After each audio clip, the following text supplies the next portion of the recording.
그래서 저는 기대가 되는 게 사복음서를 끝냈으면은 사복음서에 대해서는 정말로 전공자가 제 그런 기대가 가거든요. 저는 믿는 게 뭐냐면요, 하나님의 말씀을 올바로 배운 사람들 믿음적으로 굉장히 성숙해질 것이라는 걸 믿어요. 이렇게 아멘 해야 되는데 이때 두껍게 제가 최근에 해야지 아멘 하는 우리 나쁜 습성이 생겼어요. 그래서 이제 사복음서 이제 눈 감고도 할 수 있을 거예요. 예를 들어서 누굴 시켜가지고 자 예수님의 행적을 쭉 한번 나열해봐라. 그럼 하겠어요, 못 하겠어요? 눈 저기 자꾸 딴 데 보지 말고 저를 보세요. 예? 정말요? 성님 그럼 제가 1, 2, 3, 4. 예, 그렇죠. 그 얘기를 하는 거예요. 그래요? 예, 아니 맞아요. 장로님 너무 확신 있게 얘기하시니까 제가 당황스러운데 나와서 해보시겠어요? 그렇죠. 자, 저는 뭐 당황스럽게 만들려는 거 아니니까 다만 그 정도 좀 자신감이 있어야 되지 않냐 이거예요. 그래야 안 그래요? 그렇죠? 예, 좀 나와서 한번 해보시겠어요? 잘 모르겠어요. 우리 김현주 그 부인 되시는 분이 자랑스럽게 웹사이트 그러니까 이거 사적인 얘기 1분밖에 그 사진을 보여주더라고요. 전화에 휴대폰에 세이브되어 있는 그 전화에 이렇게 사진을 딱 보여주는데 자기 남편이 어떤 사람인가 보려는 거예요. 그래서 뭔 얘기야 했더니 본인이 외출한 그 부인이 김연주 자매님 수요성역 공부 나오거든요. 그래서 이제 얘기하는데 자기가 밖에 나간 사이에 아빠랑 뭐 하냐 그랬더니 요즘은 젊은 친구들이 인증샷이라 그러더라고요. 증명사진. 근데 저분들이 그 연세도 그렇게 젊은 것 같지도 않은데 그 인증샷을 보냈어요. 부인한테. 그러니까 부인이 뭐 하고 있냐라고 따졌을 거 아니에요? 집에서. 그러니까는 남편이 봐라 하면서 딱 보냈는데 그 사진의 모양이 애들 책상에서 이렇게 공부하고 있고요. 두 아이잖아요, 애가. 여기 침대가 있더라고요. 2층 침대 같아 보니까. 여기 누가 한 사람이 쭉 누워 있어. 이게 남편이에요. 근데 이 누워 있는 거 보여주면 안 되잖아요. 근데 여기 보니까는 성경이 읽어지네. 책을 보고 있는 거예요. 맞죠? 와이프가 찍은 거예요? 안 볼 때. 그래서 애들 공부할 때 본인도 성경 공부한다. 이것을 뭐 하는 것 같아요. 제가 굳이 저 한 분을 칭찬하려는 건 아니고요. 우리가 그런 가운데 믿음 자라고 복음은 또 믿음은 단순한 거예요. 저는 확신해요. 자꾸만 목사님 일상은 단순하지 않습니다 그러는데 저는 거꾸로 물어봐요. 뭐가 복잡합니까 대체? 예수 믿고 잘 살면 되는 거지 뭐가 대체 이렇게 복잡합니까 인생이. 그래서 우리도 마찬가지. 말씀 잘 배우면요 믿음 잘합니다. 제가 확신합니다. 자, 그래서 사복음서 이제 다 첫 번째 6월절에는 뭐 성전에 청소한 얘기, 두 번째 그 2월절에는 38년 된 병자 고친 얘기, 세 번째 2월절에는 예루살렘 가서 안 가고 거기 뭐 했어요? 세 번째 2월절에는 그렇지 12제자를 만드는 일을 하고 그리고 네 번째 6월절 전에 10월 달에 예수님이 예루살렘 오셔가지고 또 한바탕 하시고 그 다음에는 베레아 지역으로 3개월 동안 가셔서 피해 계시다가 그 다음에 십자가 지러 4월 달에 오셨다. 이 얘기는 이제 여러분들이 기억을 할 거예요. 그래서 요한복음은 주로 뭘 강조했고 이런 것들을 쭉 얘기를 했습니다. 자, 이제 복음서와 타이틀이 거기 뭐라고 되어 있냐면 복음서와 사도행전 중간지대. 물론 이 내용은 그 사도행전 초반하고 요한복음 뭐 마지막 장 정도 그렇게 이해하시면 돼요. 그 스토리가 어떻게 되냐 하면은 자 예수님이 십자가에 달려 돌아가심으로 우리가 상식적으로 생각하는 기대는 나도 십자가 지고 가자. 우리 같으면 그렇게 할 거예요. 그렇잖아요? 예수님 지신 십자가 우리도 따라가자. 그렇게 이해를 할 거예요.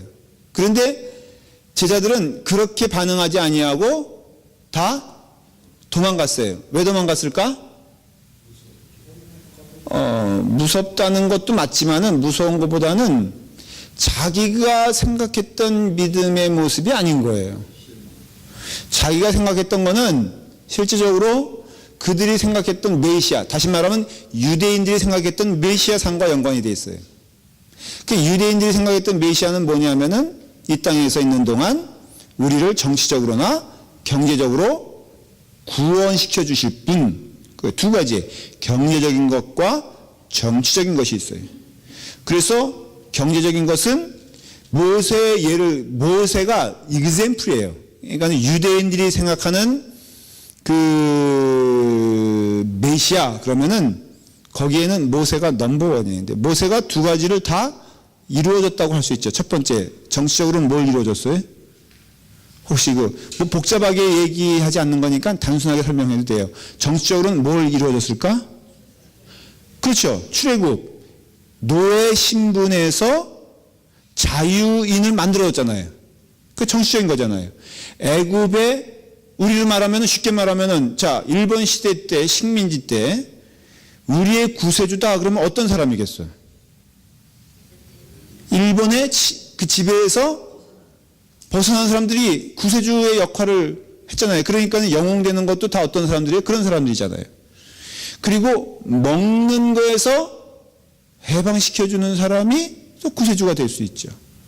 우리 정치적으로 보면 그래서 박정희 대통령 저는 잘 몰라요. 그렇지만은 그 인정하는 것은 경제적으로 먹게 해줬다. 그래서 어떻게 보면은 그런 면에서 구세주라고 생각하는 사람들이 있잖아요. 진짜로. 그 모세는 광야 생활을 통해서 물론 하나님이 주신 거지만 그러나 일반 대중들은 사실은 그렇게 생각하기보다도 하나님이 모세를 통하여 역사하셨는데 이 대중들의 눈에는 누가 더 커 보이는 거예요? 그래서 여러분들 모세가 왜 가나안 땅에 못 들어갔느냐라고 할 때 이건 비유적인 거지만은 그 사람이 가나안 땅에 들어갔으면 신이 됐을 거기 때문에 그 모세는 거기까지였다라고 얘기하는 그 성경에 그 해석하는 사람들이 있어요. 자기들을 애굽 땅에서 구출해냈죠. 광야 생활을 통해서 먹여주고 입혀주고 또 마시게 해줬죠. 그 다음에 거기에 가나안 땅까지 진군해 가는데 하나님의 역사로 여리고성 무너질 거 아니에요. 그렇죠. 아주 그냥 전체적으로 이스라엘 땅이 해방되는 것은 시간 문제일 거 아니에요. 그러면 이스라엘 사람들이 모세를 그냥 내버려 두겠어요? 하나님으로 모시겠죠. 예수님도 그러려고 그랬잖아요. 그러니까는 이스라엘 사람들에게 있어서 메시아 상 그러면은 딱 누구를 말하냐면은 모세하고 엘리야를 말하는데 그런데 넘버원이 누구냐? 모세다. 왜냐? 이 사람은 자기들이 생각하는 모든 것에서 완벽한 것을 제공해 준 사람이기 때문에 아까 말한 대로 정치적으로도 또 경제적으로도 문제가 해결된 사람. 근데 예수님을 딱 보니까 그렇거든. 예수님을 딱 보니까는 이건 모세가 기도했더니 만나와 메추라기가 왔잖아요. 주님께서 기도했더니 무슨 일이 벌어져? 5천 명이 먹고도 남았어. 예. 절대 여러분들 5천 명이 도시락 가져와가지고 해결한 게 아닙니다. 예. 그렇다면은 논리적으로도 맞지 않는 게 그 다음에 왜 그들이 예수님을 쫓아다녔겠어요? 그렇죠? 도시락 다시 까먹으면 되는 거지. 그러니까는 그 예수님을 통해서 그것을 기대했는데 제자들도 십자가 지기까지 심지어는 십자가에 질 때까지도 에이 예수님 설마 내려오시겠지 그랬는데 예수님이 그냥 탁 그들의 눈으로 보면은 아주 비참하고 조롱당하면서 죽어버렸다 이거예요. 그러니까는 실패 아니에요? 실패. 자, 그러니까는 이스라엘 특별히 지금 12제자 말하는 거예요. 역사는 12제자를 통해서 이루어져요. 예수님이 이 땅에 가시기까지 이 땅에서 떠나시기까지 누구를 남겨놨느냐? 12제자를 남겨놓은 거예요. 그렇잖아요. 대중사역이 아니에요.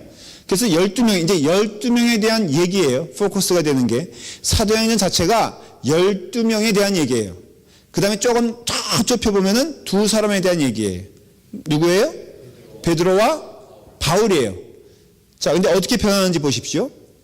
이 사람들이 목표로 했던 것들이 딱 사라져버리니까는 그 다음엔 이 사람들은 뭐가 되냐면은 진공 상태가 돼요. 여기도 그렇게 표현했는데 정신적인 진공 상태가 돼버려요. 자기가 믿었던 거, 자기가 이루고자 했던 것은 예수님을 통해서였는데 그 예수님이 탁 죽으시니까는 그들의 마음 가운데 이제는 목표가 사라진 거예요. 그렇죠? 그러니까는 목표가 사라졌는데 살긴 살아야 되겠고 그러니까는 본인들의 직업 가운데 가장 익숙한 것으로 돌아가는 거예요. 근데 여기 보면은 뭐 세리는 마태는 뭐 세리로 가고 이런 얘기는 없어요. 그런데 여기서 그렇게 되니까는 결국은 대표적으로 돌아간 직업이 뭐예요? 고기 잡으러 가는 거예요. 그러니까는 자, 저는 그 시점이 참 궁금한데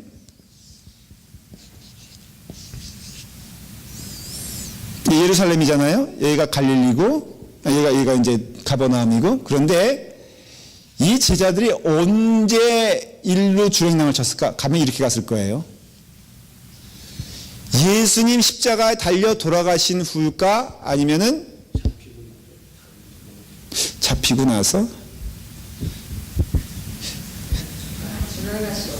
돌아가신 후에? 근데 막달라 마리아라든가 부활하신 예수님을 만난 사람들이 누구에게 갑니까? 제자들. 맞아. 예, 베드로한테. 장로님께 왔다 갔다 하시면 안 돼요. 예, 기준 지조가 있으셔야지.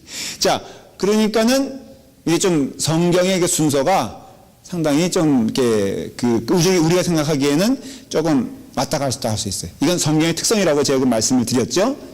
이 성경의 저자들은 우리가 생각하는 시간표대로 성경을 기록한 게 아니에요.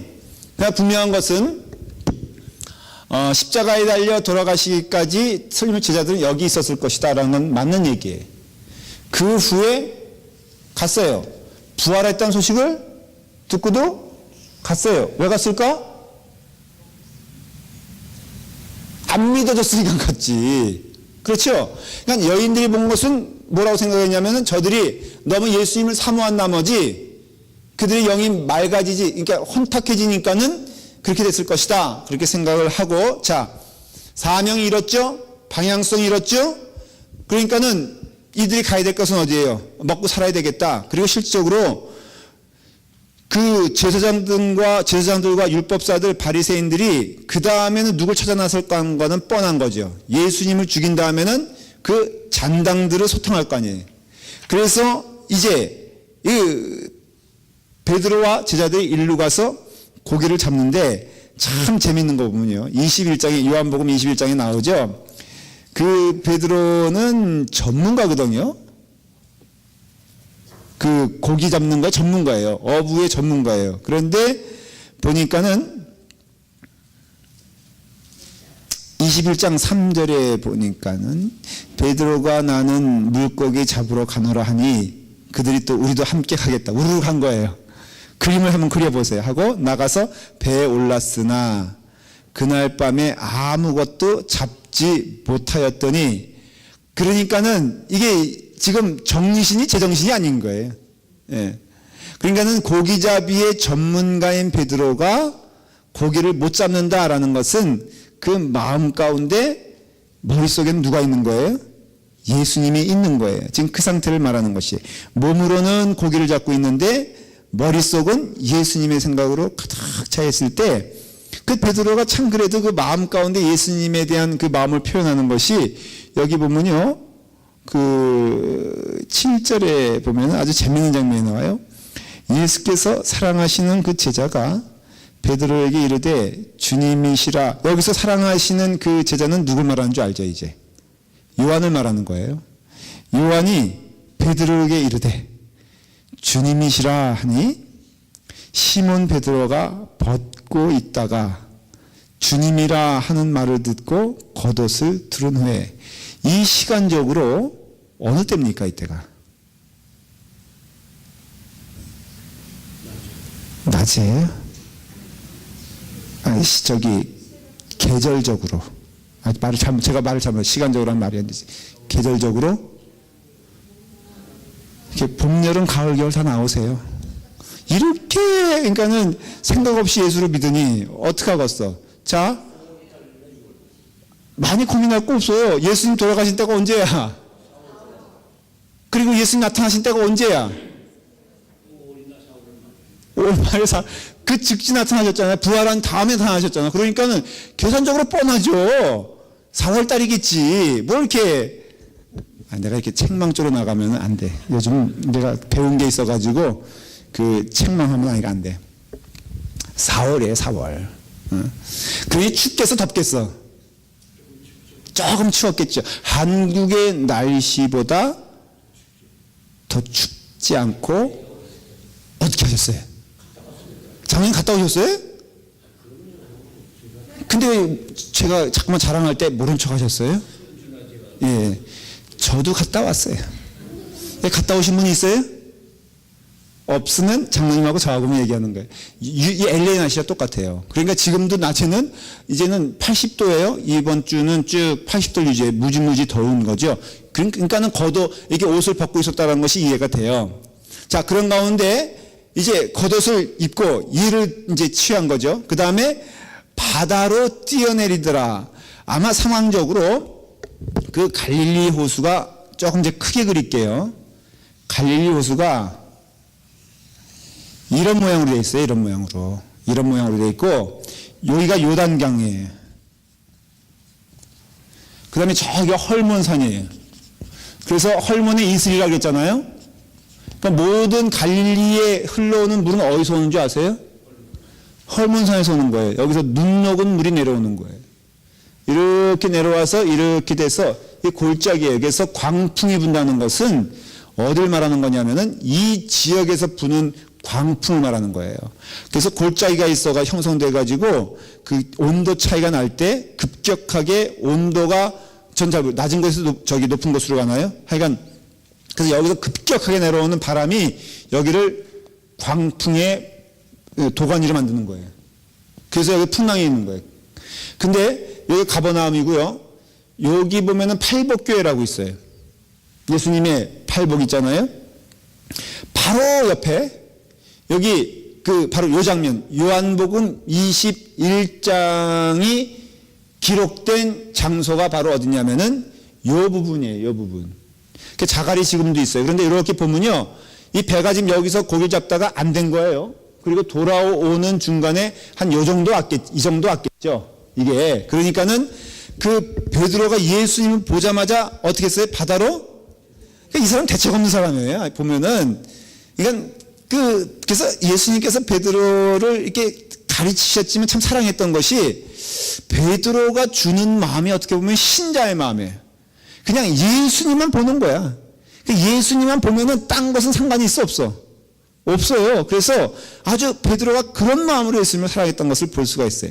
자, 그런데 그래서 예수님이 그 제자들을 모아놓고 특별히 베드로에게 21장에서 뭐라 그러냐면은 이제 너는 나를 사랑하느냐, 나를 사랑하느냐 했을 때 구체적인 사명을 주세요. 그동안은 제자들이 사명이 무엇인지 몰랐어요. 사실은 예수님이 정말로 원하시는 것이 무엇인가를 몰랐어요. 그런데 예수님이 여기서 구체적인 사명을 주는데 이게요, 잘 들으세요. 우리에게도 주는 동일한 사명이기 때문에 제가 강조하는 거예요. 그러니까 교회는 어떠한 곳이 되어야 되냐? 요한복음 21장 이 주님께서 명하신 이 사명. 왜냐하면 베드로는 곧 뭘 가리키냐면 교회를 가리키는 것이거든요. 의미가. 그래서 너의 반석 위에 예수님의 교회를 세우라겠다 그랬는데 그것을 해석해 보면은 예수님의 명령이 진행되어지는 곳이 교회예요. 좀 이해가 되길 바라요. 무슨 뜻이냐면 조직도 아니고요. 자꾸 여러분들, 제가 목사이기도 하지만은 한 사명자로서 여러분들에게 간절히 소망하는 것은요, 눈에 보이는 조직이라든가 환경이라든가 관계를 통해서 여러분들의 신앙생활이 이렇게 좀 비행기가 떠 있는 것처럼 떠 있기를 바라요. 상대해야 돼요. 함께 어우러져 가야 돼요. 그런데 이것은 하나님의 사역을 위한 도구일 뿐 내 영을 만족시키거나 추락시키는 도구가 되면 안 된다는 거예요. 주일날에 여러분들 사람 때문에 상처받고 힘든 때가 있잖아요. 맞죠? 그러면 어떻게 해석해야 되냐면요, 상대방이 그러니까 미운 게 아니라 내가 더 주님께 나아가야 되겠구나라는 깨달음이, 이게 이해가 되시나? 네.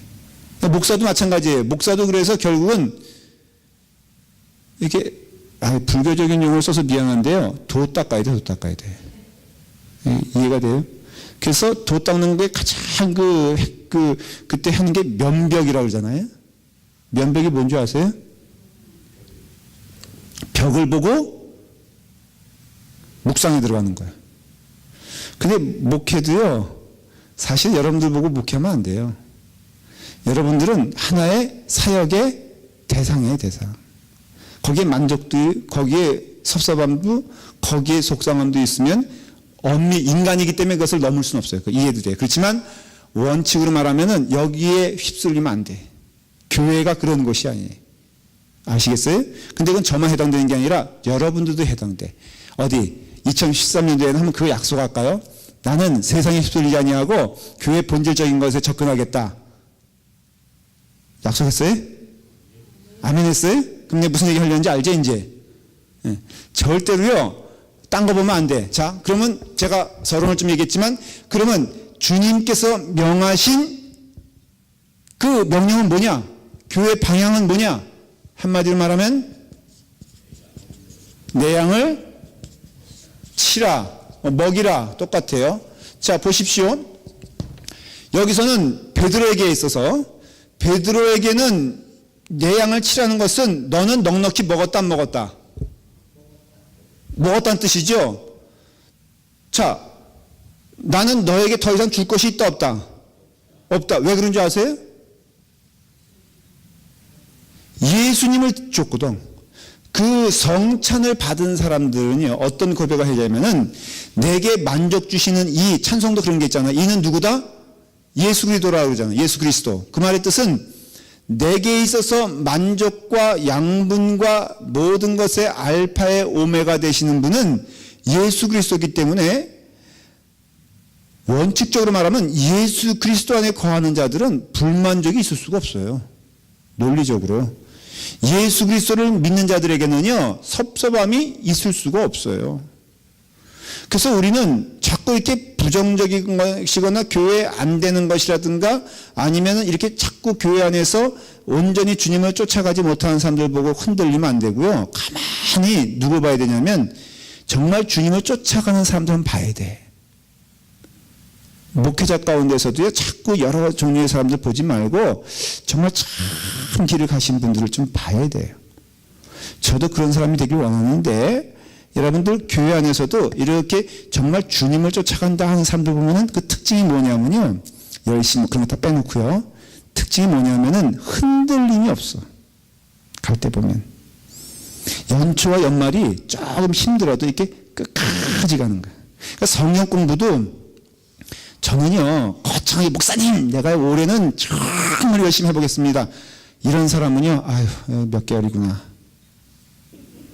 근데 아무 말 없이 나와서 잔잔히 있는 사람들이 있어.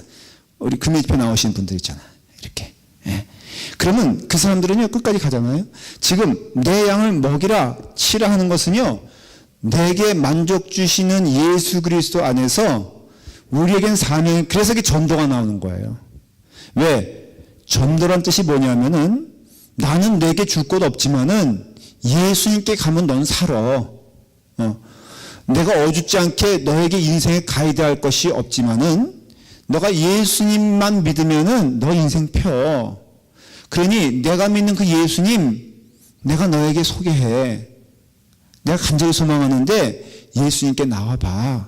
그러면 반드시 예수님 안에서 자유함이 있고 예수님 안에서 기쁨이 있으며 예수님 안에서 축복이 있으니 그러니 너는 예수님께 나와. 이게 바로 무슨 뜻이냐면은 내 양을 치고 내 양을 먹이는 것인데요.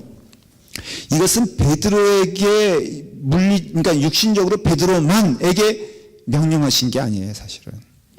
거기에 모여있는 모든 제자들에게 명하신 것이고요.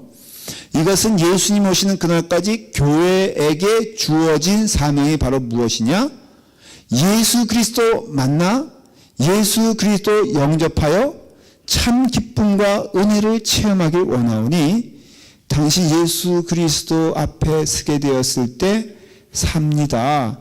예수 그리스도 앞에 있게 되었을 때 그때 당신은 살 수 있습니다. 라는 것을 말해주고 고백하는 거예요.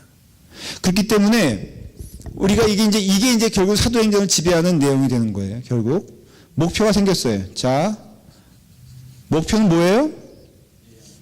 양을 치는 거예요. 영혼 구원이에요. 그래서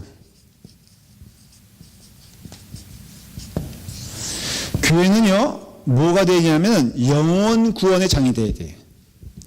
그래서 우리가 예수님께서 구체적인 명령을 이제 주시는데 바로 그것이 무엇이냐면 내 양을 치라 하는 그 명령을 가지고 예수님께서는 이제 더 구체적인 지침을 주세요.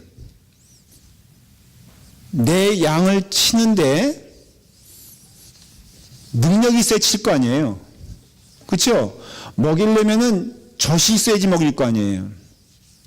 여러분, 신자의 능력과 신자의 양분은 어디서 나옵니까? 라고 물어본다면은 뭐라고 대답하시겠어요? 대답하셔도 되고 못하셔도 괜찮아요. 자, 신자의 양분, 신자의 능력은 어디서 나옵니까? 이제 좀 구체적으로 들어가는 거예요. 전제는 내 양을 치라. 그러니까 교회도 내 양을 먹이라는 전제를 가지고 양을 먹이고 치기 위해서는 능력이 있어야 될 거 아니에요. 그렇죠? 능력은 어디서 와요? 먼저 그것부터 한번 대답해 보시면 여러분들 제가 칭찬해 드릴게요.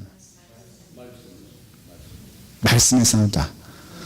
뭐 이상하게 그 성경적인 얘기는 이렇게 말해도 좋고 저래도 말해도 참 맞는 얘기예요. 그렇죠? 뭐 사랑에서 나온다. 틀려요, 맞아요? 섬김에서 나온다. 틀려요, 맞아요? 그러니까는 뭘 대답해도 답이야. 여기도 한마디, 여기만 하지 말고 여기도 한마디 하셔야지. 믿음을 통해서 나온다. 제가 의도하는 답이 아닌 건 다 알고 계시죠? 자, 내 양을 먹이라. 근데 이 능력은 어디서 나오느냐? 그렇죠. 성령을 통해서 나와요.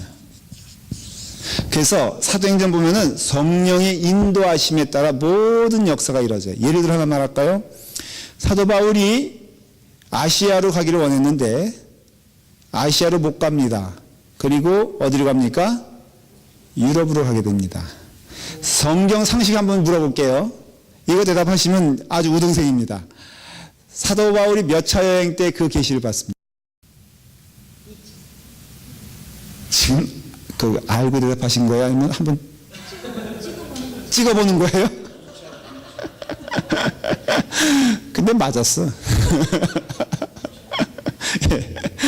아, 대단합니다.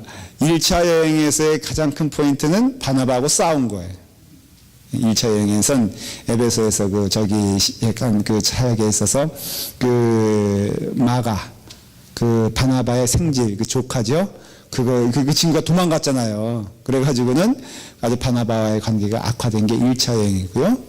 2차 전도 여행에서 특징이 뭐냐면은 그 소아시아, 에베소를 중심으로 해서 그 지역을 사역하기로 했는데, 천사가 나타나가지고, 또 마게도니아인들이 꿈속에 나타나서, 마게도니아 막 손짓하면서 우리에게 오셔서 복음 좀 해주세요. 라고 해서 사도 바울이 그 자신의 생각을 꺾고, 그리고 또 이렇게 그 빌립보로 가잖아요.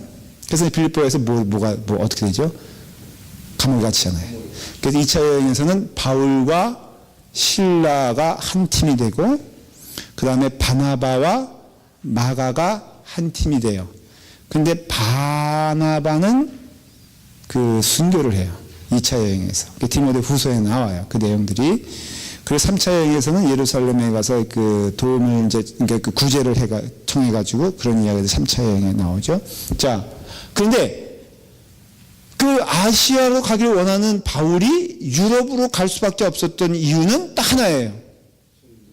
성령에 의해서예요. 성령의 지시에 의해서. 그러니까 결국 기도라는 것도 지시받기 위해서 기도하는 거예요, 사실은. 그러니까 성령에 의해서가 이제는 교회가 움직여져야 돼요.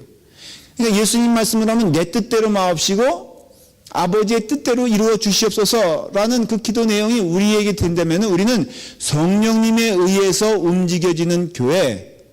제가 이런 말을 가끔 할 때 아직 잘 못 알아들으시는 것 같아.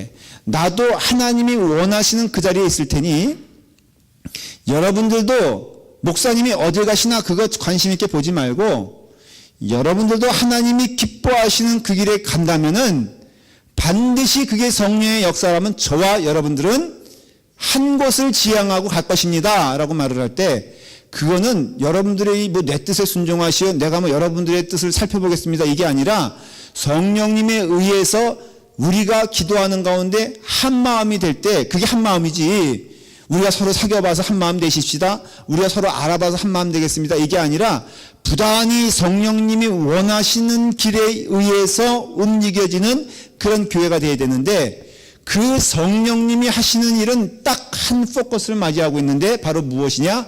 내 양을 먹이는 일에 대하여 교회가 움직여지길 원하고 그 일을 위해서 역사하시는 것을 본다는 것이죠. 그렇기 때문에 예수님께서는 내 양을 먹이라 라고 하시면서 이 먹일 수 있는 능력이 제자들에게 없잖아요. 그러니 그 제자들에게 이제는 능력 주시기 위해서는 한마디 하십니다. 성령 받아라. 그래서 어디로 그러니까 제자들을 이끄시죠? 예루살렘을 이끄세요. 여러분, 제자들은 굉장히 도전이 되는 게 지금 방금 어디서부터 도망쳐 나왔어요? 왜 도망쳐 나왔어요? 그렇죠. 예루살렘으로 가면은 어떻게 된다? 죽는다라는 것을 알았어요. 근데 이제는 이상하게 그런 두려운 마음들은 표현되지 않고요. 요한복음 21장에서 이제 이렇게 된다면 이게 사도행전으로 이어지는데 내용적으로도 이어지지만은 시간적으로도 이어지는 거예요. 그런데 이제 그 예루살렘으로 이동을 합니다. 제자들이. 이동할 때 보면은 이들에게 무엇이 생겼냐면은 담대함이 생겼어요. 성령이 임하진 않았지만은 이들에게 담대함이 생겼는데 이게 뭐냐면은 부활하신 예수님을 봐야 안 봐요. 도마도, 의심 많은 도마도 이렇게 만져보기까지 해가지고 결국은 12제자들이 부활하신 예수님을 믿게 된 거예요. 그러니까 무엇에 대한 믿음이 생겼냐면은 죽어도 부활하는구나. 그러니 예수님께서 예루살렘으로 가라 그랬으니 제자들이 예루살렘으로 갈 때 어떤 마음이 생겼냐면은 죽어도 예수님이 나를 부활시켜 주실 수 있겠구나. 이런 믿음이 갖게 된 거예요. 그러니 그들이 그 예루살렘에 가면 죽을 것이다 라는 것에 대한 두려움을 넘어서 죽음을 이기는 신앙을 갖게 된 것이죠. 그러니까 이제는 그 점에서는 죽음이 그 세상이 우리를 핍박하고 위협하는 마지막 무기거든요, 사실은. 그렇잖아요. 여러분, 죽음이란 것이 사탄이 우리를 위협하는 가장 마지막 무기예요. 그전에는 뭐 유혹, 그 다음에는 뭐 물질, 뭐 여러 가지로 유혹하지만은 궁극적으로 사탄이 우리를 공격하고 위협하는 가장 마지막은 죽음이에요. 인간은요, 그 점에서는 죽음에 대해서는 두려운 마음을 가지고 있는 게 자연적인 거거든요. 그러니까 예수님이 그 죽음에 대한 공포를 밀어나게 하시고 예루살렘으로 가라 하시니 제자들이 여기서 예루살렘으로 나아가는 동안 굉장히 머리가 복잡했을 거라고요. 이제는 그전에는 어떤 사람이었어요? 그전에는 세상지향적이잖아요. 십자가 지러 간 예수님에게 좌에 우에 나를 세워주시오. 이런 마음을 가지고 있었잖아요. 자, 그런데 이제 이렇게 올라갑니다. 자, 이렇게 올라가는데 죽어도 이제는 죽는 게 아니다라는 것을 믿음으로 갈 때 12명만 간 게 아니에요. 여러분 기억하시죠? 예수님의 제자는 12명이지만 예수님의 제자 했을 때 또 70명이 갑자기 툭 나왔어.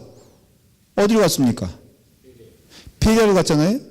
그러니까 우리가 생각하는 12명 외에 있었을 거란 거죠. 그래서 모인 인원이 몇 명 정도가 된다?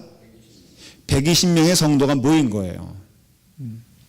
그래서 부활하신 예수 그리스도를 보면서 이제 그 제자들이 모였다 했을 때 그것은 12명을 말하는 것이 아니라 120명의 성도들이 모여서 마가의 다락방으로 갑니다. 그게 사도행전 1장 15절에 나와요. 여기 보면은 그 모인 무리의 수가 약 120명이 되더니 그때 베드로가 그 형제들 가운데 일어서서 이르되, 그랬으니까 마가의 다락방에 모인 숫자가 몇 명이냐?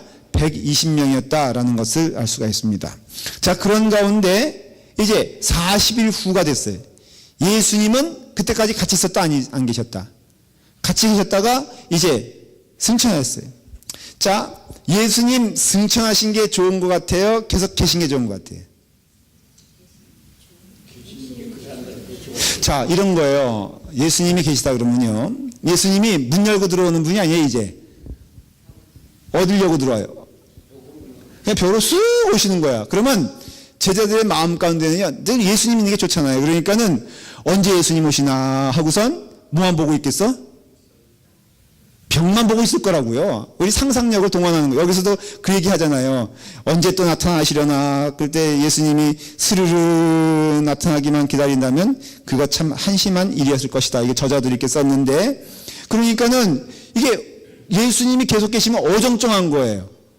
언제 나타나실지 모르고, 그러니까는 그것만 바라보고 있어야 되고, 그러니까 예수님이 또 더군다나 예수님이 이 땅을 떠나셔야지만은 하나님의 뜻에 의해서 누가 내려오십니까? 보혜사 성령이 내려오시잖아요. 그래서 예수님은 영이시지만 그 역할 자체가 육신의 역할이기 때문에 이 표현이 좀 이상하더라도 이해하세요.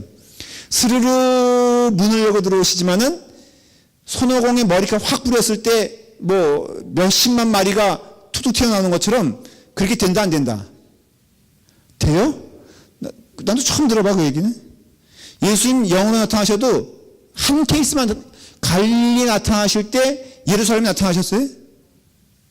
그러면은 예수님 지금도 계시다 그러면은 갈릴리 나타나실 때 우리 여기 나타나시 안 나타나시요? 안 나타나시잖아요. 그런데 성령님이 오심으로써 성령님은 영이세요. 우리의 마음속에 계시다 그랬어요. 그러니까는 결국은 성령님이 오심으로써 참 예수 그리스도의 복음이 전파되는 역사가 일어난다는 거예요. 그러니까 예수님이 계속 계시면은 그런 역사는 일어날 수가 없잖아요. 그러니까 예수님은 승천하시고 그 제자들을 통하여서 역사하시는데 이 제자들이 홀로 가는 것이 아니라 제자들이 간다는 뜻에는 누가 가는 거예요? 여러분들이 성령 받았잖아요. 그러면 여러분들이 간다 그럴 때 가는 것은 홀로 가는 게 아니라 누구와 함께 가는 거죠? 성령님 함께 가시는 거예요. 제가 우리 교회에 왔다 이런 뜻은요, 감히 그렇다면은 그것은 성령님께서 저와 함께 오신 것이 되는 거예요. 여러분들이 어느 곳에 간다 그러면은 홀로 가는 것이 아니라 성령님이 가시는 거예요. 그래서 참 성령님이 임하신 영혼들에게는요, 담대함이 있고요. 그 다음에 어느 곳을 가든지 그 환경의 지배를 받는 것이 아니라 그 환경의 주인이 되는 것을 경험하게 돼요. 그래서 선교사님들이 나가는 것이고요. 전도자들이 나가는 것이고, 저는 그런 점에서는 이 LA 예를 들어서 말하면 자꾸 우리는 이렇게 수비적인 태도를 갖잖아요. 여기서 정말 예수 믿는 것이 쉬운 일이 아니야. 아니요. 우리가 있음으로써 어때요? 여기가 복 받은 거예요. 라파마시는 진짜 복 터진 시야. 왜 그런지 아세요? 우리 교회가 있거든. 네, 우리 교회가 어떤 시련과 핍박이 와도 성도의 본분을 잃지 않길 축원합니다. 지난주에 라파마 그 시의 직원들하고 경찰들을 저희가 초대했어요. 작년부터 하기 시작했는데 올해는 그 시 직원까지 와가지고 30명 정도가 왔어요. 경찰들이 왔어요. 근데 최경수 장로님이 저한테 그러더라고요. 목사님, 여기 교회 옆으로 이사 왔더니요, 딱지를 2번이나 짰어요. 요 길이 굉장히 무서운 길입니다. 요 길이. 여기 워커길이고요. 여기가 35마일 존이거든요. 그런데 여기서 무척 많이 걸려요. 그래서 최경수 장로님은 본인이 4번 순교했다 그러잖아요. 2번은 딱지 때문에 순교하고, 그 다음에 그 2번의 사건을 통해서 사모님께서 얼마나 핍박을 하든지 자기가 4번의 순교를 했다 그러면서 찾는 거예요. 자기 딱지 있는 사람. 그랬더니 마침 비번이라고 안 왔대. 그랬더니 옆에 있는 교인이, 목사님, 저 사람이요, 저 딱지 짰어요. 딱 그러더라고요. 거기 있는 거예요, 거기. 그 다음에 유모 집사님은요, 그 한번 봐줬대, 그 경찰이. 딱 거기서 본 거예요. 그래서, 어머, 반갑다 그랬더니 경찰관이 이러더래. 적에게 비밀을 누설하지 마라. 왜냐면 경찰서장 밑에 캡틴들 막 왔거든. 고위 관리 갔으니까 내가 나 봐줬다는 얘기 하면 나 얘기되니까는 절대 얘기하지 말라고. 그런 핍박. 그 음식 대접하고 시켰어, 안 시켰어? 그럼에도 불구하고 우리 교회는 해야 됩니다. 여러분, 여기서 딱지 떼었을 때 괜히 뭐 내 라팔마 교회 교인인데 말이야, 당신이 여기서 밥 얻어먹고 이러면 되냐, 이렇게 하지 말고 그때는 그냥 아무 소리 않고 그냥 받으세요. 네, 이렇게 치사스럽게 뭐 근데 저는 이제 뭐 패스한 거 다 내가 다 명함 다 줬거든 내가. 그래서 저는 안 잡을 것 같아.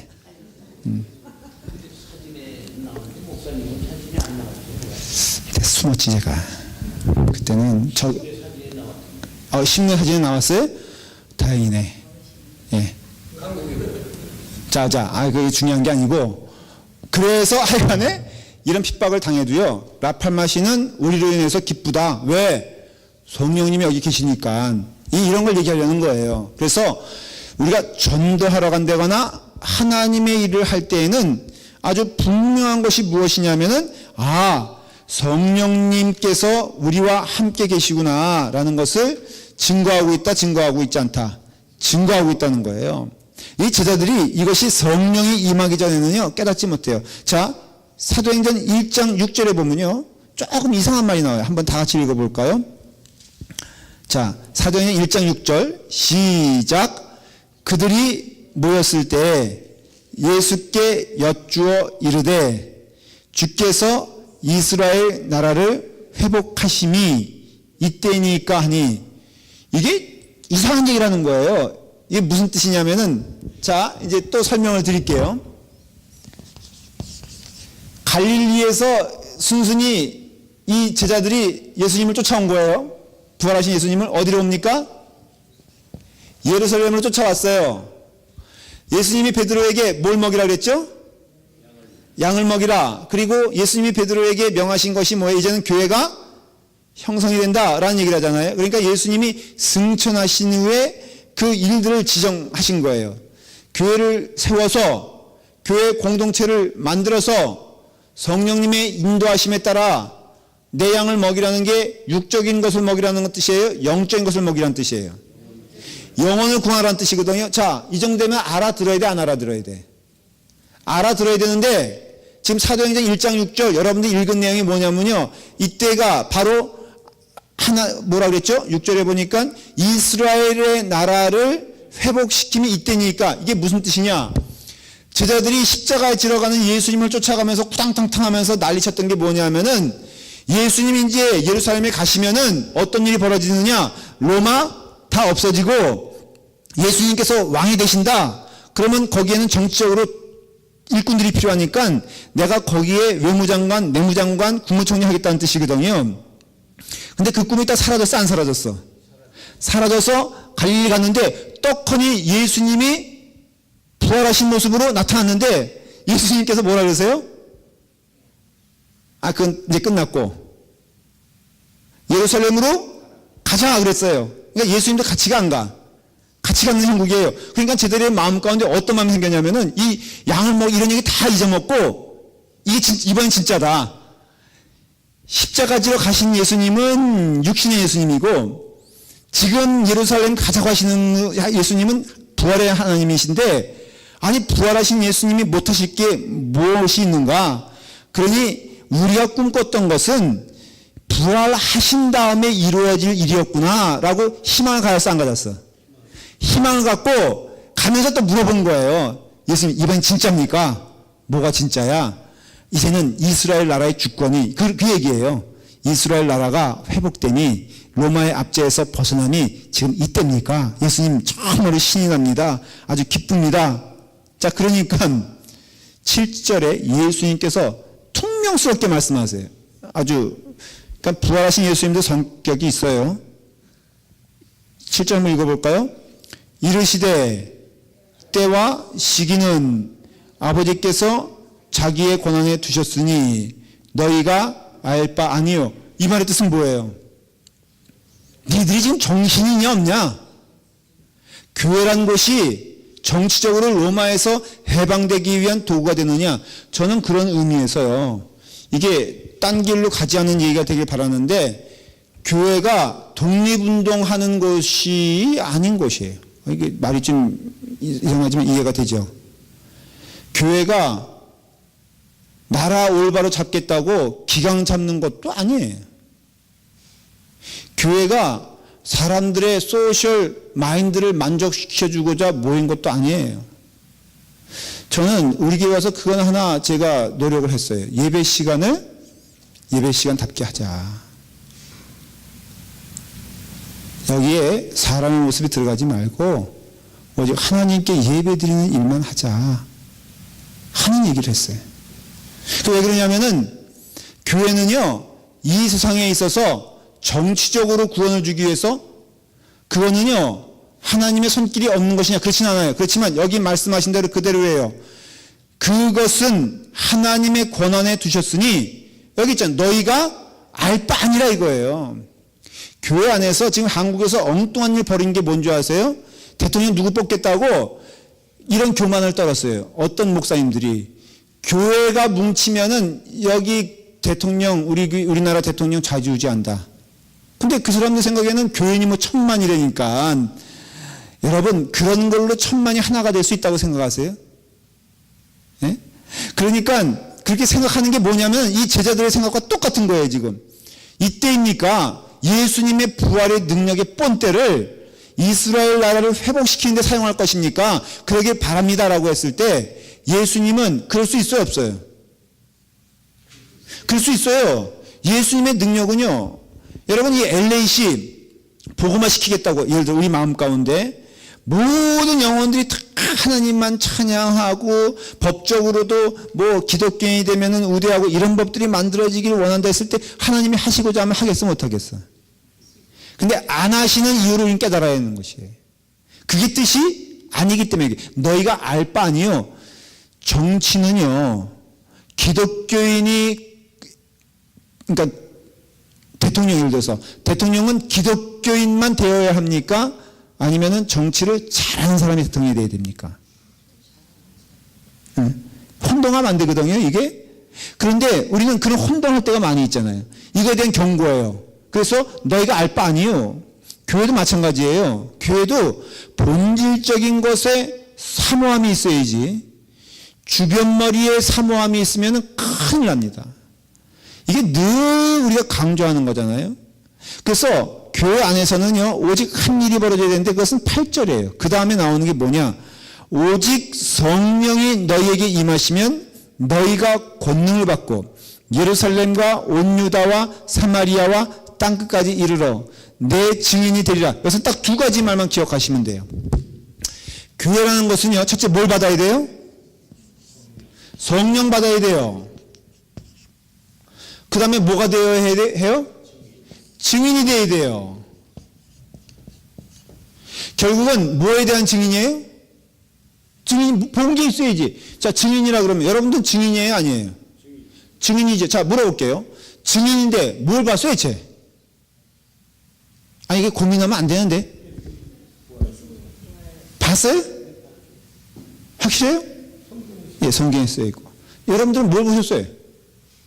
예, 뭔가 증거가 돼. 그 증인은요, 딱 하나예요. 십자가예요, 십자가. 그래서 십자가의 증인이라고 하잖아요.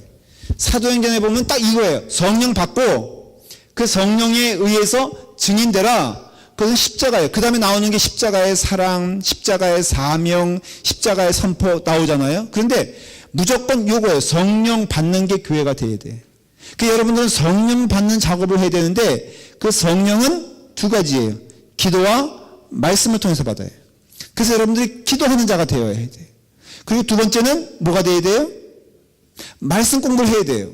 그래서 교회는 이 일이 이루어지지 않으면 다른 거 100가지, 1000가지 이루어져도 그건 교회가 아니에요. 제가 마음 가운데 정말 안타까운 것은요. 주일날 물론 예배에 나오시는데 한 번도 몇십 년 믿음 생활 한다고 하면서 말씀에 접해보지 못하신 분들이 너무 많다는데 이게 도전이 되는 거예요. 참 고민이 돼요. 온 교회들이요, 이 사역을 멈추면 안 돼요. 하나님의 말씀을 배우는 일과 그 다음에 기도에 전념하는 일에 대하여. 왜? 성령 받아야 되니까. 그래서 성령 받아야지 그 사람의 모든 것이 쉬프팅한다 그러죠. 변화가 되는 거예요. 그러면은 성령 받으면 무엇이 되냐면 증인이 돼요. 뭐에 대해서? 이건 십자가라 했지만 쉽게 말하면 누구에 대해서? 예수님에 대해서 신비한 일이 벌어져요. 성령을 받으니까요, 제자들에게 어떤 일이 벌어지냐면은 사람이 완전히 변해요. 베드로가 말이에요. 무식해 안 무식해? 당연할 수 있어요? 베드로가 말을 잘해요 못해요? 못했었는데 사도행전 보니까는 제사장들이 깜짝깜짝 놀래. 여러분, 베드로가 2장에서 설교하면서 인용한 구절이 무슨 구절인 줄 아세요? 구약. 유엘서를 인용해요, 유엘서. 근데 그 베드로가 그렇게 유식한 사람이 아니에요. 근데 어떻게 그것을 알 수 있을까? 물론 한 번은 들었을 거예요. 아니, 두 번 읽었을 거예요. 왜냐하면 어릴 때부터 유대인들은 회당에서 살았으니까 그 말씀을 안 들었을 리가 없죠. 그런데 문제는 그 말씀을 기억하게 하시는 분이 누구냐면 성령님이에요. 자, 마테마가 누가 요한을 보면요, 어떤 느낌이 드냐면은 옆에서 이렇게 보면은 그러니까 재판하는데 보면은 그 재판 속기사들이 있지 않습니까? 이 사람들은 토시 하나라도 숨결 하나라도 막 이렇게 타이프 치면서 기록을 하죠. 근데 성경을 읽다 보면요, 그런 느낌이 드는 거예요. 어떻게 이렇게 예수님의 숨결까지도 기록할까? 근데 성경은요, 예수님 부활하신 후에 30년 후에부터 쓰여지기 시작했어요. 제일 빨리 쓰여진 게 그거예요. 그러니까는 30년 동안 이 사람들 마음 가운데에는 예수님의 그 말씀이 하나하나가 있었어요.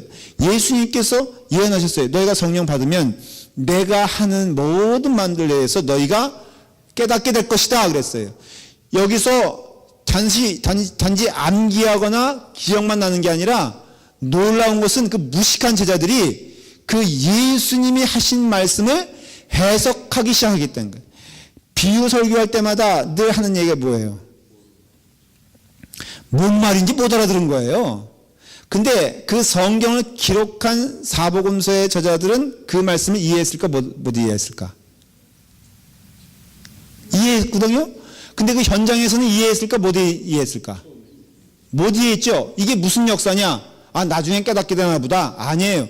성령님이 역사하시니까, 그래서 우리는 염려하지 말라고 그러잖아요. 성령님께서 우리에게 할 말을 하게 하시고, 가야 될 것을 가게 하시고, 행할 것을 행하게 하신다 그러잖아요. 우리의 신앙 고백으로. 그렇기 때문에 성령님이 임하시니까는 이게 다 깨달아지는 거예요.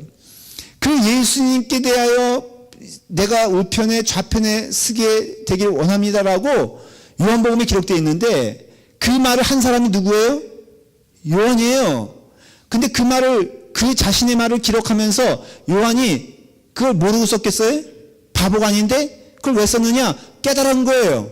예수님이 뭘 원하셨는지, 우리가 가야 될 길이 무엇인가를 알려주기 위해서 우리가 얼마나 무지한 사람이었나, 우리가 얼마나 잘못된 길을 간 사람들이었나, 우리가 얼마나 예수님의 마음을 아프게 했는가를 그 스스로 신앙 고백적으로 기록한 것이 요한복음이거든요. 그러면서 다 깨달은 거예요. 이제는 그 성경이 기록될 쯤 되면은 성령님의 충만한 역사로 인하여 내가 그런 행동을 했는데 그 행동을 한 것은 이런 것 때문이었고, 내가 가야 될 길은 이런 길이고, 이런 길을 성령님께서 역사해 주신다라고 고백하는 내용이 사실은 사복음서에 깔려 있거든요. 그렇기 때문에 여러분들이 이제는 그 성령님의 임재하심을 교회도 사모해야 되는데, 예수님께서 그 성령님의 임재하심의 도구와 방편으로서 뭐를 제시하시냐면은 모여서 기도하라 그래요. 그렇기 때문에 이게 딱 맞아떨어지는데 사도행전 1장 14절을 보면요, 한번 읽어볼까요? 시작. 여자들과 예수의 어머니 마리아와 예수와 아이들과 더불어 마음을 같이하여 오로지 기도에 힘쓰더라. 이건 뭘 뜻하는 줄 알아요? 지금 요 하나하나 단어가 저를 보세요. 이게 뭐냐면 여자들, 그러니까 남자 외에는 사람으로 취급하지 않았던 그 시대예요. 그러니까 여자들, 이 뜻은 뭐냐면은 남녀 다 모였다는 뜻이에요. 그 다음에 예수님의 어머니 마리아, 육신의 어머니 마리아를 말하는 것이에요. 그 어머니와 예수의 아우들, 누구 말하는 거예요? 유다를 비롯해서 형님 미쳤네 라고 하면서 쫓아다니던 야고보, 이런 형제들을 말하는 것이에요. 더불어 마음을 같이하여, 더불어라는 것은 120명의 성도를 말하는 것이에요. 자, 그럼 뭘 뜻하냐면은 육신의 어머니, 형제들, 예수님을 안 믿었던 사람들, 모든 사람들이 다 모여서 무엇을 하기 시작했냐면은 오로지 기도에 힘쓰더라. 전혀 기도에 힘쓰더라. 그런 얘기예요. 그러니까는 옛날 번역에서는 전혀 기도에 힘쓰더라. 지금 새 번역에는 오로지 기도에 힘쓰더라. 그러니까 교회는요, 기도하고 말씀의 사역이 없으면은 교회가 교회다워질 수가 없다는 것을 말하고 있는 것이에요. 그렇기 때문에 그 성령님의 역사는 어떻게 경험해질 수밖에 없느냐면은 기도하고 말씀 배우는 가운데 성령님의 충만한 역사가 여기서 아주 불붙듯이 일어난다는 것이에요. 이해가 되세요? 자, 그렇기 때문에 성령님이 오시자마자 어떠한 일이 벌어지기 시작하냐면요, 성령님이 오시니까 일단 흩어졌던 것들이 하나가 되기 시작해. 그래서 성령님이 역사하시면요, 자연적으로 교회는 하나가 될 수밖에 없다 있다. 그래서 우리가 다 이해가 돼요. 교회가 뭐 좀 분위기 좋게 되기 위해서는 내가 당신을 알고 당신도 우리가 서로에게 친목했으면 좋겠다. 속해요. 소그룹이잖아요. 속해가 잘 되려면 뭐가 있어야 되는지 알아요? 기도하는 역사가 일어나야 돼요. 교회가 잘 되려면 뭐가 있어야 되는지 알아요? 기도하는 사람들이 많아져야 돼요. 그래서 기도할 때 하나님의 역사가 일어난다라는 것은 진리인데요. 문제는 기도의 열매와 기도의 증거예요. 기도하여 성령님이 임하시면, 야, 이제는 내가 성령 받았으니까, 옛날에 우리 실수했던 게 있죠. 그 한국에서 그 기도 운동이 일어나고 성령 운동이 일어났을 때 큰 한국의 잘못된 태도가 있었어요. 하나님께서 역사도 하셨지. 그러니까 성령의 역사라는 것이요, 성경에서 나오는 온전한 역사를 보긴 좀 어렵다는 것이 경험적인 거예요. 성령 딱 받는다 그랬는데, 성령 받았다 그랬는데 나타나는 게 이게 신비한 경험들이에요. 근데 신비한 경험이 있으면 겸손해집니까? 교만해집니까? 네. 그러면 그게 진짜가 아닌 거예요. 네. 방언을 받으면 사람이 겸손해집니까? 교만해집니까? 교만해지기가 쉬워요. 우리가 영적 체험을 이렇게 이해한 거예요. 그래서 교회 안에서 문제가 생기기 시작한 게, 이게 소위 뭘 받았다는 사람과 안 받았다는 사람, 그러니까 이게 착각인 거예요. 초대교회에 나타난 성령의 역사는 성령의 역사가 임하여 방언이 터지니까 그 방언은요, 재밌는 거는 성경에서 말하는 뭐 고린도의 방언, 뭐 이렇게 사도행전의 방언 이렇게 얘기하는데, 사실은 방언의 역할은 하나의 도구인데, 사도행전에 나타난 방언은 여러 언어들이 어떻게 된 거예요? 하나가 되었다는 거예요. 하나가. 그러니까는 이 성령의 역사인 방언을 통해서만 봐도 이게 창세기 11장과 12장에서 언어가 나눠지게 되잖아요. 그래서 하나가 되었던 것이 하나님께서 흩으셔서 언어를 다 흐트러 놓으셨다고 그랬는데, 이 사도행전에 보면은 기도하는 가운데 성령의 역사가 임하게 되니까는 어떤 일이 벌어졌냐면은 바로 하나가 되는 역사가 일어나게 되었다는 것이에요. 여러분, 그 하나가 되었다는 역사가 바로 무엇이냐면은 그 하나님의 나라가 이스라엘의 회복됨이 이때입니까? 라고 물어볼 때 그 내용이 뭐냐면 성령의 역사예요. 성령의 역사가 임하게 되었을 때 그 교회가 하나가 됐다는 것이.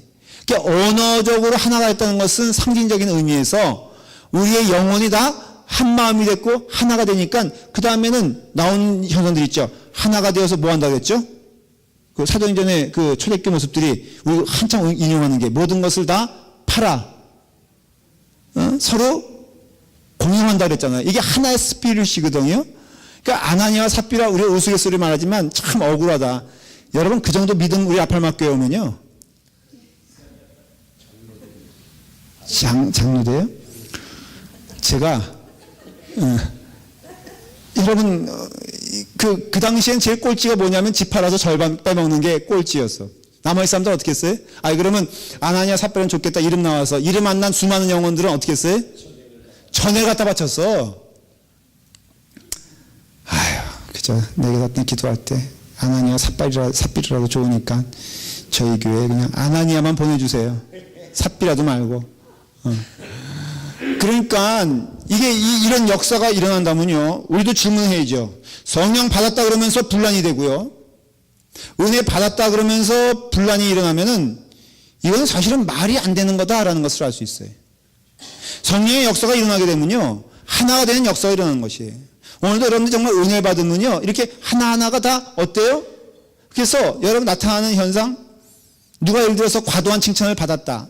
목사님이 때로는 제가 잘못할 수도 있는 게 뭐냐면은 어떤 사람은 집중적으로 이렇게 막 칭찬할 때가 있어요. 근데 자, 누구를 오늘 막 김덕준 형제 그 침대에서 누워가지고 이렇게 공부하고 있다라는 거 얘기하니까 어떤 분은 얼굴이 약간 이렇게 상해지는 얼굴이 있어요. 내가 딱 보니까는 몇몇 있어 여기서. 속상해요, 장로님? 제가 칭찬하니까는? 좋죠. 장로님 말씀. 우리 권사님은 어때요? 목사님 말 모르시나 본데 저 양반은 침대에 누워서 저게 무슨 공부하는 겁니까? 침대에 누워서 하는 거는 그건 쳐주면 안 돼요. 저는요 정자세로 딱 앉아가지고 정말 열심히 하고 있는데 이거 내가 못 보여줘서 그렇지 다음에도 인증서 해가지고 올게요. 이렇게 나오면 이 성역 공부가 필요 있다 없다? 없다라는 것이에요. 제가 왜 칭찬했겠어? 여기서 제일 못하니까 칭찬하는 거 아니에요 사실. 그냥 한번 지난번에 나오다가 또 몇 번 쉬었어요. 그래서 못내 불안한 마음을 오늘 나왔어? 그러면 이 격려라도 해가지고 또 나오게 해야지. 이런 아주 그냥 진중한 마음을 모르고 목사님은 말이야 김덕준 교우만 사랑하고 안 보이다가 보이니까 저렇게 칭찬하네. 좋아, 나도 한 달간 잠수 섰다가 한번 나와봐야지. 이렇게 되면 이게 성령의 역사가 아니라 이거예요. 근데 웃죠? 우리가 그런 실수 많이 하지 않아요 사실은? 정직하게 말하면 제가 도전하는 거예요. 이러면 안 된다 이거예요 교회가. 아니 가끔 주보 보면 나는 그 헌금란에 이름 넣는 것도 언젠간 나 없었으면 좋겠어. 아니 보통 안 하는 게 크게. 근데 걱정하는 게 그거 이름 안 내면 교회 헌금 안 낸다 이거예요. 저는 그거 도전이 되는 거예요 사실. 새벽제간에 말이에요. 근데 그것도 많이 이렇게 헌금을 내라 그랬더니 순순히도 내지. 그 몇 번만 올라왔어 여기에. 이거 다음에 꼭 내길 바래요. 그 제가 마음의 갈등이 요 이름을 하나하나 부르는 사람들 그렇게 많이 하잖아요. 예? 올라오는 거 다 그냥 기도 제목까지 말하고선 한 기도 제목으로 30분 얘기하잖아요. 근데 제 마음 가운데 약간 그런 도전을 받는 거. 이게 왜 올라왔어? 딱 보니까 이거 불러줘야 되겠구나. 제 마음 가운데요. 불러주는 것보다 하나님 아시지. 어련히 알아서 내겠나 했는데 안 내. 그래서 나중에는 2개만 올라오더라고. 맨 처음 5개 올라왔다가. 제가 이런 얘기를 왜 하느냐. 저 마음은요, 이거 당연히 하라 그러면은 하세요. 제가 이렇게 딱 한 번 지나가는 얘기라도 한 번 하면요, 전 순종하길 바래. 그냥 헌금을 하나님께 예배 드리는 거니까 드리십시다 그러면 드리면 되지. 거기에 아마 제가 조목조목 토시까지 빼놓지 않고 이거 불렀으면요, 마지막 날에는 이만큼 쌓였을 거예요, 아마. 근데 헌금도 그렇고요, 헌신도 그렇고 성령님의 은혜 가운데 정말로 영이 임하면은 누가 칭찬을 들으면은 참 선한 마음이 생기잖아요. 저는 격려해 주는 건 너무 당연하지. 믿음이 약한 자 아무래도 교회 안에서 조금 이렇게 격려하는 게 많으면 우리는 참 감사하다. 이렇게 저렇게 격려받는 사람들 볼 때마다 새로워지는 사람들이 많아지니 얼마나 기쁘고 즐거운가. 이렇게 마음 가운데 좀 은혜가 되는 그 역사는 바로 어떤 일이 일어나게 되었을 때, 성령 임하게 되었을 때 우리가 그 역사가 일어난다 이거예요. 그래서 예수님이 너희는 예루살렘 떠나지 마. 근데 제자들은 그러니까는 막 뭘 하고 싶었던 거야. 그 갈릴리 해변에서 이제 역사가 일어났다. 근데 예수님께서 예루살렘으로 올라가서 무엇을 기다려야 되냐? 성령 받기를 기다려라. 성령 받으니 2가지, 하나님 예수님께서 하신 일이 기억나게 되고 하나가 되어 언어가 하나가 되고 영이 하나가 되고 마음이 하나 되는 것을 경험하게 돼요. 저는 우리 교회에 성령의 역사가 충만하게 기도합니다. 그러면은 각각의 탤런트대로 어떤 사람은 방언 받을 거예요. 방언의 그 역사를 무시하지 마십시오. 어떤 경우에는 정말로 기도했는데 병 고치는 역사도 일어나게 될 거예요. 어떤 경우에는 막 그 신비한 일도 벌어나게 될 거예요. 그러나 중요한 것은 그 모든 일들이 하나가 되기 위한 도구가 되는 것이고, 섬기기 위한 도구가 되는 것이고, 그리고 우리가 한 마음이 되어 주님께 영광 돌리는 일에 대한 도구가 된다면 복된 거지만, 너는 받았네, 나는 못 받았네, 나는 받았네, 너는 못 받았네 라고 하면서 분란이 생기고 다툼이 생기면 그건 성령의 역사가 아니고 사탄의 역사라는 것을 아셔야 돼요. 자, 그래서 오늘 우리가 8화를 마감하면서 여러분들의 마음 가운데 이런 성령님이 이제는 본격적으로 역사하기 시작하는구나 라고 하면서, 다음 주는 여러분들이 좀 261페이지부터 여러분들이 쭉 이제 그 역사가 일어나게 됩니다. 숙제를 말씀을 드릴게요. 그리고 끝낼게요. 사도행전은 몇 장까지 있습니까? 몇 장까지 있죠? 12장까지 있죠. 사도행전은 끝에 보면 28장까지 끝나죠. 그렇죠? 그런데 이제 여러분들은 뭘 하셔야 되냐면요, 읽어오셔야 돼. 다음 주까지 읽어오셔야 되는데,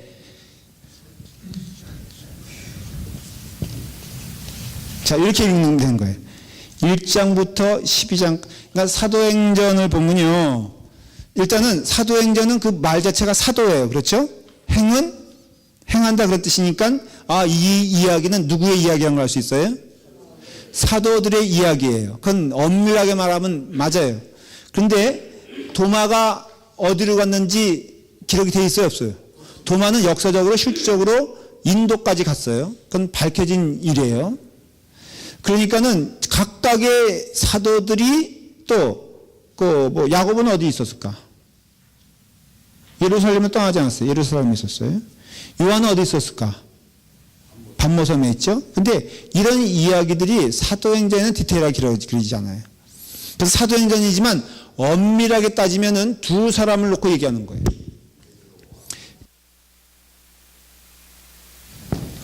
바울이에요. 1장부터 12장까지는 베드로에 대한 이야기다. 이 뜻은 뭐냐면요, 아주 쉽게 설명하면은 예루살렘 교회예요. 예. 예루살렘 교회가 태동되어지는 얼마나 전도가 되냐면요, 한 번 베드로가 설교했더니 몇 명? 3,000명. 그 다음에 또 설교했는데 몇 명? 도합 몇 명? 야, 여러분 8,000명이라는 교회 상상해 본 적 있어요? 대단한 거죠? 저도 어떤 때는요, 정말 베드로와 같은 그 능력을 사모하게 되는데, 하나님이 그러시더라고요. 야, 너 주제에 맞게 해라. 근데 이렇게 12장까지는 그 역사를 얘기해 주고 있어요. 근데 베드로는 예루살렘, 다시 말하면 유대인들만 놓고 한 것이 아니라, 베드로의 마지막 정도 가면은 누가 나오냐면은 고넬료라는 사람이 나와요. 그러니까 베드로도 이방인을 향하여서 복음을 전하기 시작하는 거예요. 그 시점에 누가 나타납니까? 바울이 나타나요. 바울은 교회로 말하면은 이게 예루살렘 교회라면요, 바울은 무슨 교회? 이방 교회 주축적인 교회가 있었죠. 모든 선교사를 파송하고 베드로와 바나바를 파송한 안디옥 교회예요. 요거는 성경적인 상식으로 기억해 두세요. 바울은 안디옥 교회를 통해서 탄생된 사람이고, 베드로는 예루살렘 교회를 통해서 탄생된 사람이에요. 베드로는 유대계인들, 기독교인들 대상으로 한 사람들이고, 쉽게 말하면 바울은 헬라계 유대인들, 이방 사람들에 대하여 복음을 선포한 사람이에요. 그러니까는 이것을 구분해서 여러분들이 읽으시면은 되고요. 이제 작업할 게 뭐냐면은, 사도행전이 사복음서는 시간표대로 막 흩어가지고 저희가 했다고 그랬잖아요. 사복음서 뒤에는 사도행전이 나오고, 그 다음에는 서신서들이 나와요. 이 서신서들은 사도행전 시간표에 다 붙어 있어요. 그래서 사도행전을 알면은 대강, 디모데후서가 왜 이런 얘기를 했구나, 갈라디아 교회가 왜 이런 얘기를 했구나 라는 것들이 사도행전에 나오는 행적을 통해서 유추할 실마리를 풀 수가 있어요. 그러니까는 사도행전을 잘 공부를 해야 돼요. 그래야지만이 뒤에 나와 있는 서신서들에 대한 이해가 쉬워요. 이런 작업을 왜 하냐면요. 성경을 그래도 여러분들이 그래도 사복음서 통해서 첫째 유월절, 둘째 유월절, 셋째, 넷째 유월절 하니까 조금 성경 이해하는 데 도움이 됐죠. 마찬가지로 사도행전을 통하여 나머지 서신서들을 이렇게 잘 공부하면요. 아, 이 내용이 고린도교의 고민이 이런 것이 왜 나왔는가 하는 것에서 이해가 됩니다. 그래서 다음 주까지는요. 여러분들이 사도행전을 좀 공부하시면은 읽으시면은 대단히 도움이 될 것 같습니다. 자, 기도하겠습니다. 아버지 하나님, 우리에게 하나님 말씀 들려주시고 은혜 들려주셔서 하나님께서 기뻐하시는 귀한 복음의 역사를 듣게 하시니 감사합니다. 성령님께서 이 땅에 오시어 우리로 하여금 예수 그리스도를 구주로 고백하게 하시며 우리로 하여금 증인이 되어 십자가의 신앙으로 나아가게 하여 주시고 또한 우리로 하여금 증인 되게 하시어 복음을 전하며 영혼을 구하는 일에 저희를 사용하여 주시니 감사합니다. 성령님께서 이 밤에 역사하여 주셔서 하나님께서 기뻐하시는 일들을 보게 하여 주시옵시고 축복하여 주시옵소서. 예수님의 이름으로 기도드리옵나이다. 아멘. 하늘에 계신 우리 아버지